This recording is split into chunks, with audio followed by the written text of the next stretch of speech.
Hey everybody, good afternoon again. We're gonna try this again. I got cut off from you right at the beginning. I'm having some internet problems today. Maybe it may be the weather. I don't know. So if I keep getting cut off, if I get cut off again, I guess I'll just have to wait and give y'all this message another time. But we're gonna pray and and plead the blood of Jesus that He's gonna let us get through this message. And I'm gonna get this video out to you today. So. That's what I was just doing. I heard these frogs. They were loud. They were croaking over here, and then they stopped right as I started the video. And then all of a sudden they started up again. And as soon as they did, the internet went down. It was very strange. But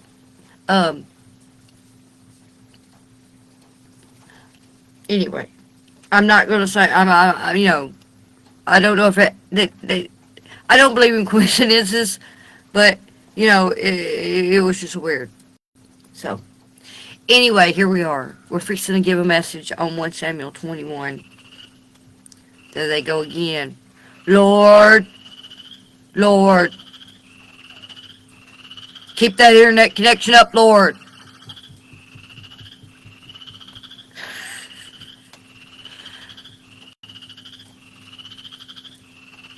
You gotta call on that name.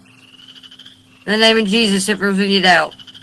If there's ever any doubt, you gotta call on that name.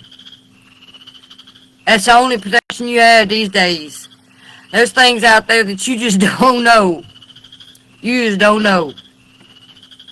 A lot of y'all walk around with your head in the clouds. And a lot of y'all walk around with your head in the sand. And y'all don't realize what's going on around you, but the rest of us do.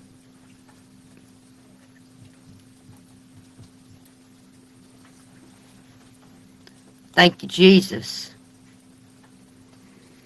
Today's message is Champion to Madman, the Crucible of the Fugitive, a study in humiliation, vulnerability, and spiritual growth from 1 Samuel 21. So this is this chapter. We find David in this moment of desperate transition. He's left the court. He's no longer the celebrated war hero in Saul's court, but he's a fugitive. And he's running from Saul. He's running for his life from Saul, and he winds up in some desperate circumstances in this flight. And this shows how even when you are anointed and when you are, you've chosen by God, that you can get pushed to your limits. And David came to a breaking point in this chapter, and he wound up having to suffer some terrible humiliation and show his complete reliance and vulnerability on God. That's what he was totally reliant on at this time. And so I'm gonna show y'all out this chapter. This chapter illustrates how this external this narrative of these external events that were happening in David's life, but this chapter also directly relates to the thing about this chapter is that we have the Psalms of David, and when you read the Psalms, some of those Psalms directly relate to these narratives that are found in these other books, and we can see his internal perspective of what's going on. So. David's movements in this chapter represents a total loss of comfort zones as he moves from the sacred to the hostile, discovering that God is present in both. The chapter's divided into two distinct sections here, and the first is David's interaction with the sacred or the priest at Nob. Um, and then that's the first, and then the second is his encounter with this secular enemy, and headed into his enemies, the territory of the enemy that he defeated at the Philistines at Gath. Um, he winds up having to take refuge in the territory of the very enemy that he had already defeated. So, David first he arrives at Nob, which this is like this sacred city of priest, and he's hungry. He's been on the run and he's hungry, and he has nothing. And he asked them for some food, and they tell him he has the only food that they have is the bread. The only thing that's available is the bread. Um,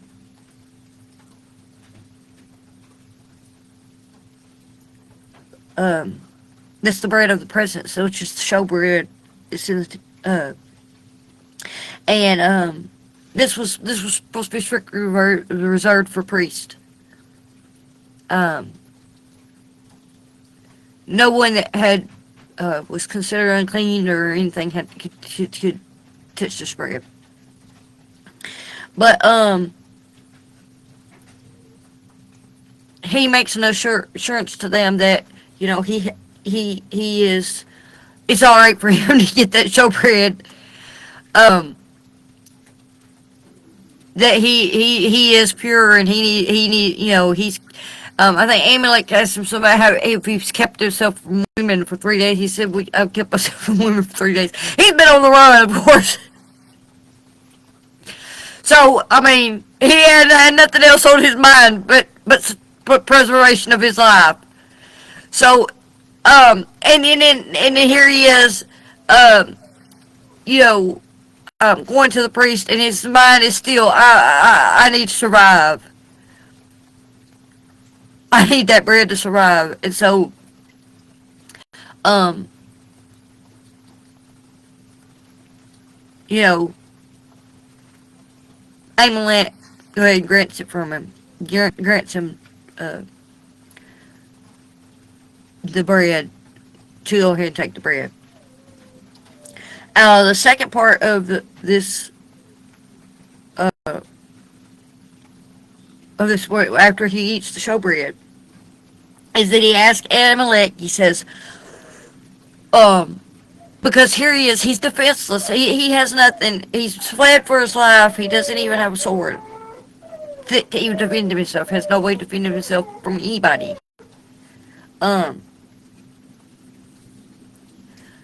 Because he had to leave in such haste. And so, he has no sword and his weapons. Sword. So, he asked the priest, he said, is there any weapons here? Is there any sword, any weapons in here?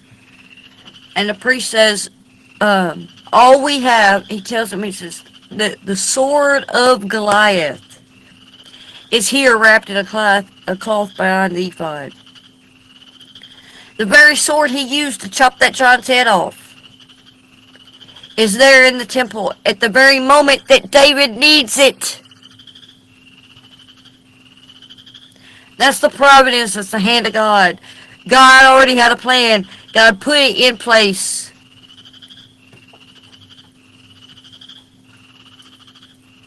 Knowing exactly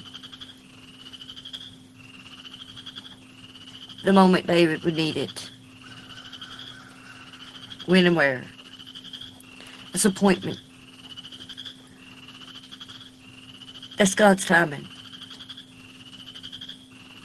That's how God works. He will provide.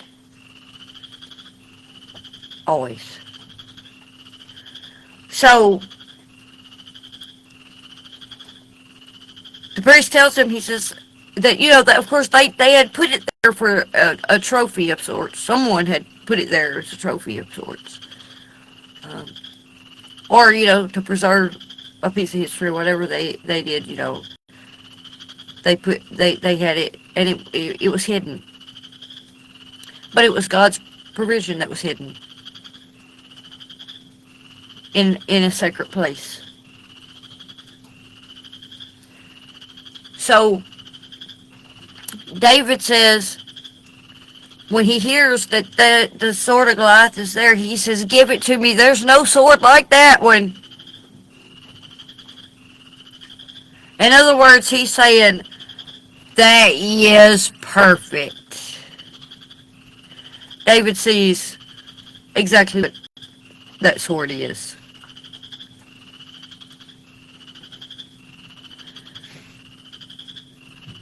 So David takes the sword at that moment.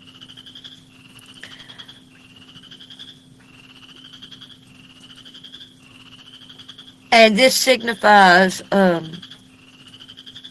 this very sword that he used to defeat his enemy years earlier. And him taking it signifies that he's reclaiming his identity as a warrior in his exile. He laid down his sword. He became a servant in the court under the king, and the only time he picked a sword was in service to the king. But here, he's picking up this sword as king, because that's how David started out. That's what he was anointed to be king. And when he defeated Goliath, he was the champion. So he's taking his sword back, his championship title back.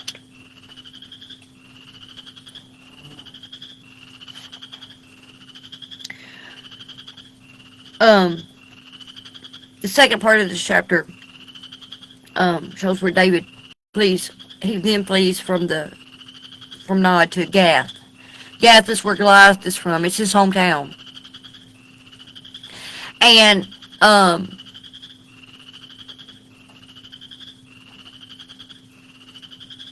David is expecting that he's going to have some anonymity, some obscurity fleeing to Gath, but it turns out he doesn't.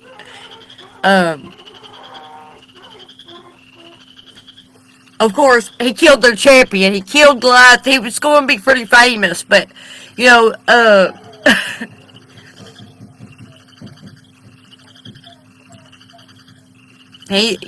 he was more famous there than he thought he was. The servants recognized who he was. They said, we know exactly who you are. You're David. You killed 10,000s, blah, blah, blah. They quote exactly the song that's being sung about him to him. This is the devil's way of mocking.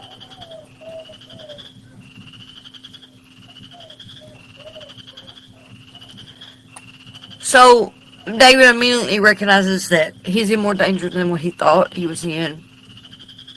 And he becomes terrified because the servants, the Philistines seize him and they take him to the king Kish. He's terrified.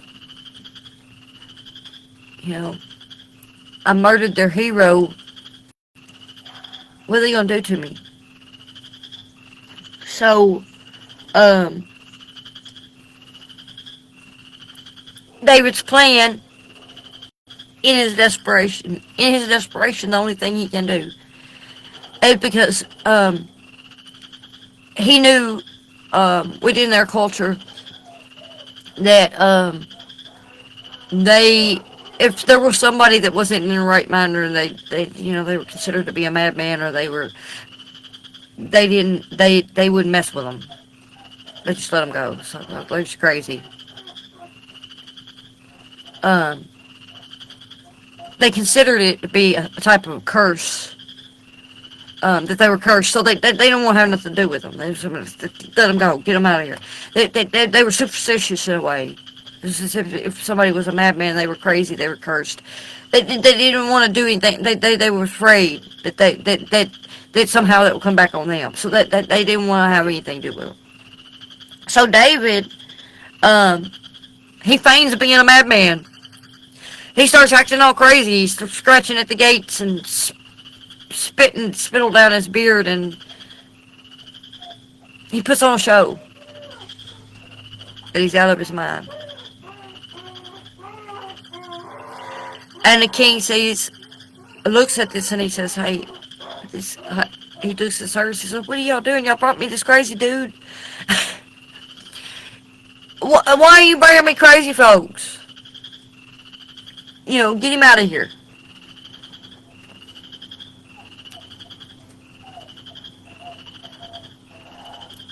So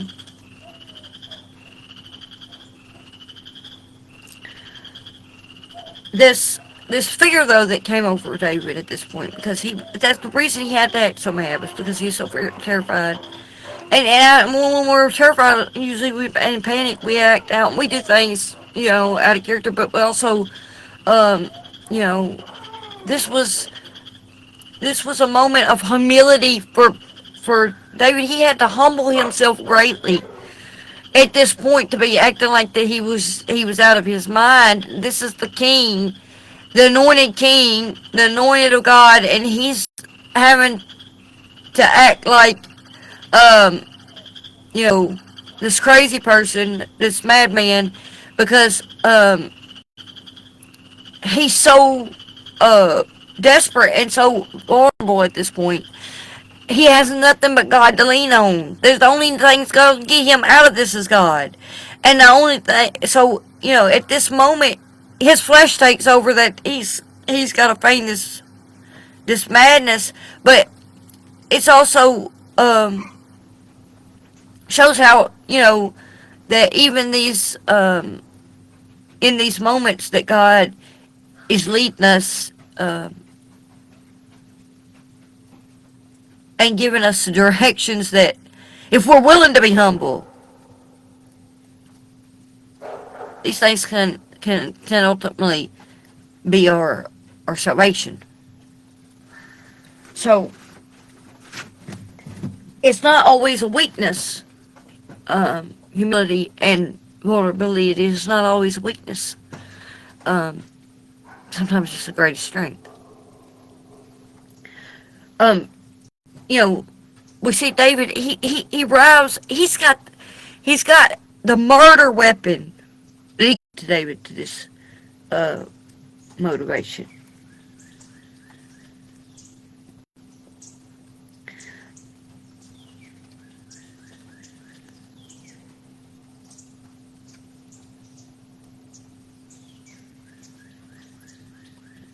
So the themes in this chapter is of survival versus protocol. David prioritizes human life and necessity over strict ritual law regarding the showbread. There's a lot. When it comes down to it, the most sacred thing is life. And if you're going to put ritual over preservation of life, then you're putting something less sacred over the most. And that's what David knew when he came to this situation with the showbread. And so he had no qualms about taking this bread at this point, because he was giving honor to the most sacred thing.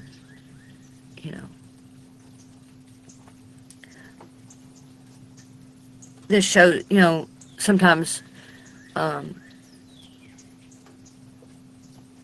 these traditions, these protocols that we go through, have to be put aside for things that God sees as the most sacred.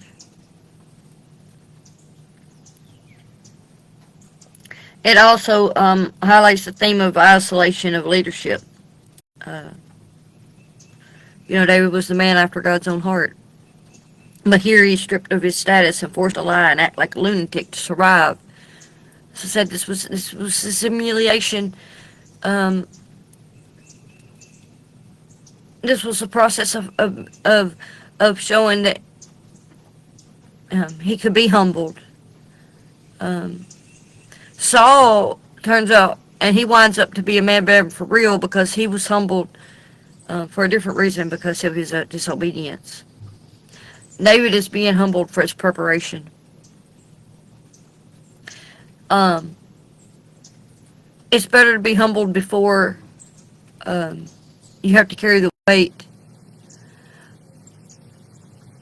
so that you're able to carry the weight than to be given the weight and unable to carry it and fail and then have to be humbled as a result.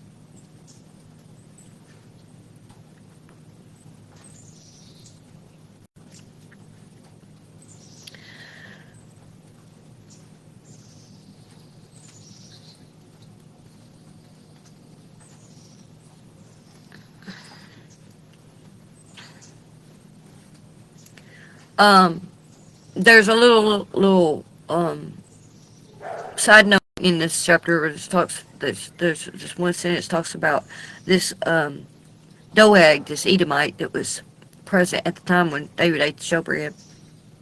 This is going to have great implications for them priests later on because this was one of Saul's spies,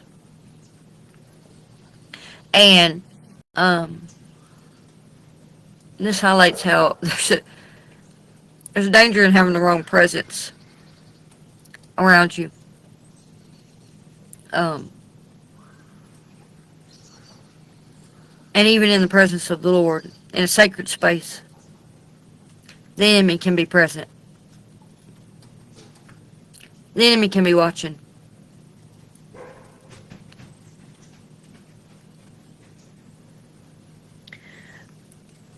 So this connects to the gospel in that this chapter is actually cited by Jesus in the New Testament, Mark 2:23-28. Um, the Pharisees criticized his disciples for plucking out the grain and on the Sabbath and eating it, and David reminded them. David ate the showbread.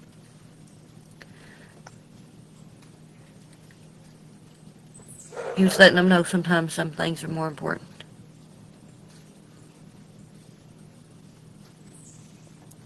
Um, it also connects to mercy over sacrifice. Jesus uses this narrative to show that the Sabbath was made for man, not man for the Sabbath.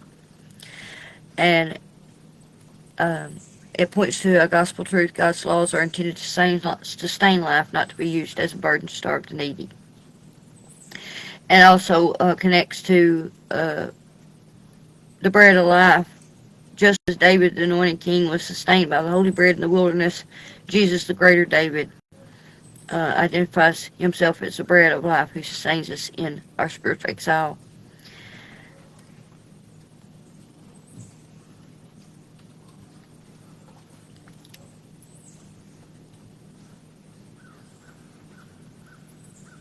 Now, I want to go to this other what I was talking about the Psalms.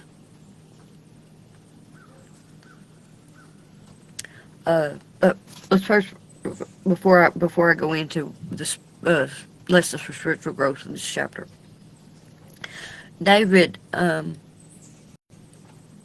there's two Psalms, Psalm 34 and Psalm 56, that are David's internal thoughts at the exact same time during this narrative of this chapter.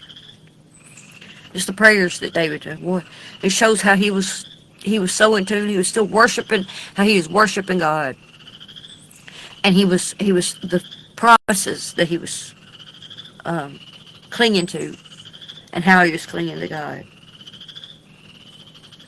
Um,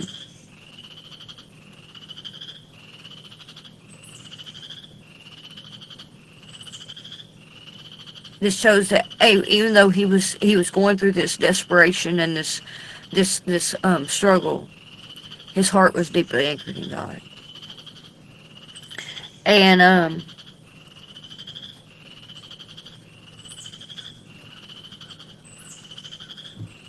One of them is in Psalms 34. Um, it begins with, I will bless the Lord at all times. His praise shall continually be in my mouth. And this is at the time when, he's already been seized. Psalm 56 shows where he was seized by at the moment he was seized by the Philistines, and he was fearful. And he asked, be gracious unto me, O God, for man tramples on me all the day long. An attacker oppresses me. My enemies trample on me all day long, for many attack me proudly. And he goes on to say that God counts his tossings, and asks that he puts his tears in a bottle, and are they not in his book? He's saying, you know, um, he's showing that he knows that God sees um, his tears and his fears. That uh, and asks for God's protection during this time.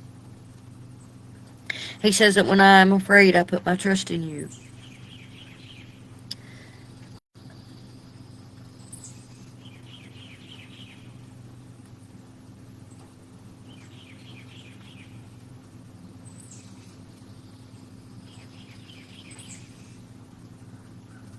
So, he's elaborating on this trust that he has in God at this time, even though he's in a desperate situation where he's being seized by the enemy.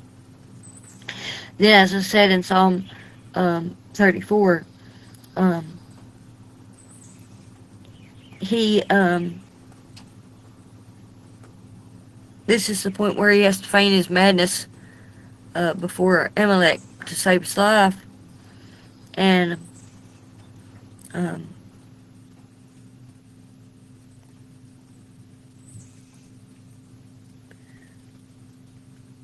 he says, my soul makes its boast in the Lord.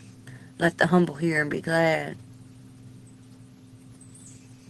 I sought the Lord, and he answered me and delivered me from all my fears.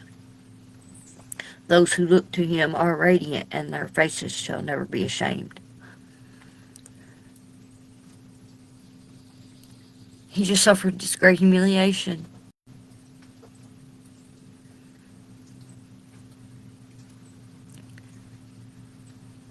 He says, nevertheless, I'll look to the Lord, and I'll never be ashamed.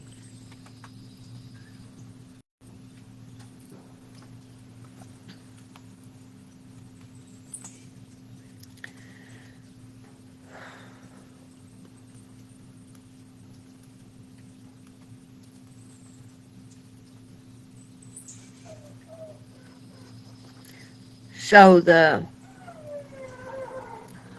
takeaways for relate how this chapter relates to our spiritual growth is that the wilderness periods of our lives, like David's flight, are often where the most profound growth happens. Though they might feel like failure at the time. Um,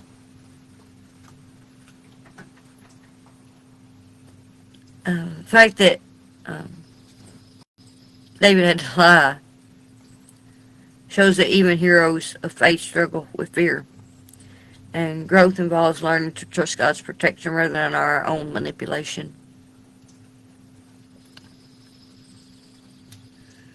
And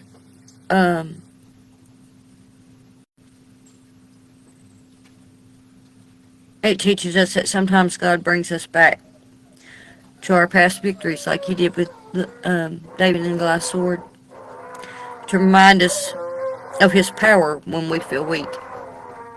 That's exactly what happened. When David said, is there a sword here? He was vulnerable, he was weak, he had nothing. He had no protection. And God reminded him, remember when? With that sword. That's why David said there's none like that.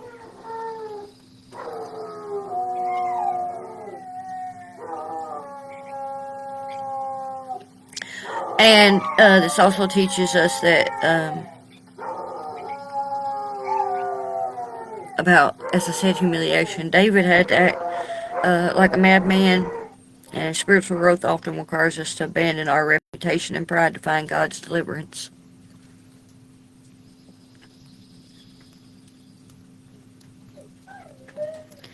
Um,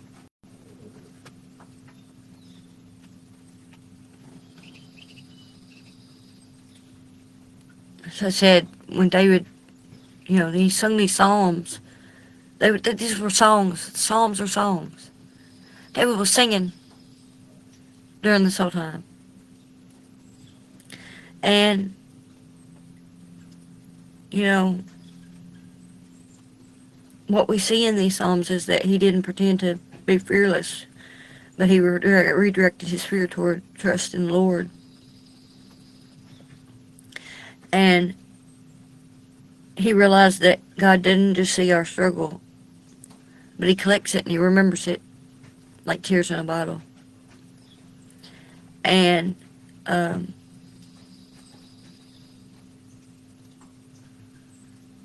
he was, it showed us that David knew that God wasn't distant during his crisis. Because he is actually closest when the spirit is crushed.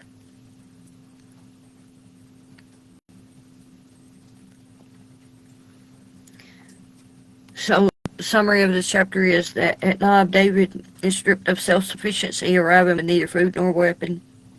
By eating the showbread, he enters a unique communion with God born of necessity, teaching us that divine provision often takes unexpected forms during a crisis. Reclaiming the sword of Goliath, which had been stored as a dedicated trophy behind the ephod, serves as a powerful reminder that God preserves our past victories to sustain us precisely when we feel most defeated. David's madness in Gath is one of the most jarring scenes in the biblical narrative, illustrating that spiritual growth often requires the death of the ego. To survive, the legendary giant killer had to become a madman, proving that one sometimes abandons their reputation to preserve their life and fulfill God's purpose. And while the historical narrative records David's external action, Psalms 34 and 56 provide his internal heart rate. These prayers reveal that David wasn't merely faking it through survival tactics. He was actively processing his trauma through worship.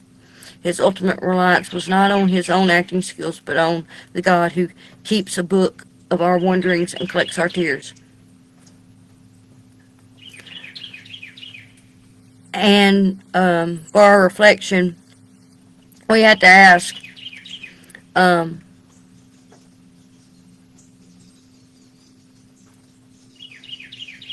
just as David was forced to prioritize human life over religious protocol when he ate that sacred bread, we have to ask these questions of are there areas in our life where you have become so focused on getting the rules right and you have lost sight of the mercy and compassion God desires? How can you shift your focus toward the spirit of God's word rather than just the letter? And David acknowledged his intense fear, but rested in the fact that God tracked every toss and turn and collected every tear. So when you feel overwhelmed or trampled on by circumstances, do you truly believe that God is documenting your struggle? How would your perspective change today if you viewed your current trials as something God is intimately holding and remembering? And David was at his lowest point, yet he was handed the very weapon that represented his greatest past victory. What old swords or past victories or moments where God showed up for you can you look back on right now? How can those memories of God's faithfulness in the past give you the courage to face the giants or madness of your current situation?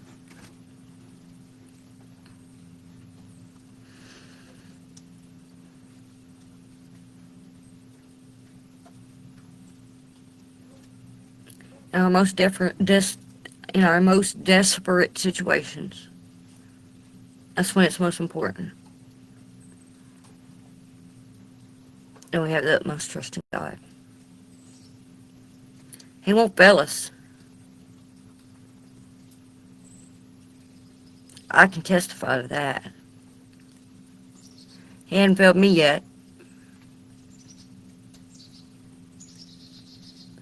Shouldn't fail David.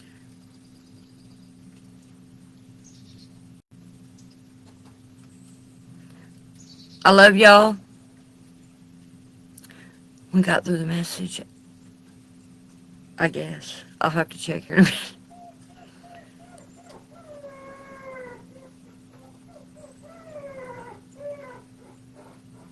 Y'all pray.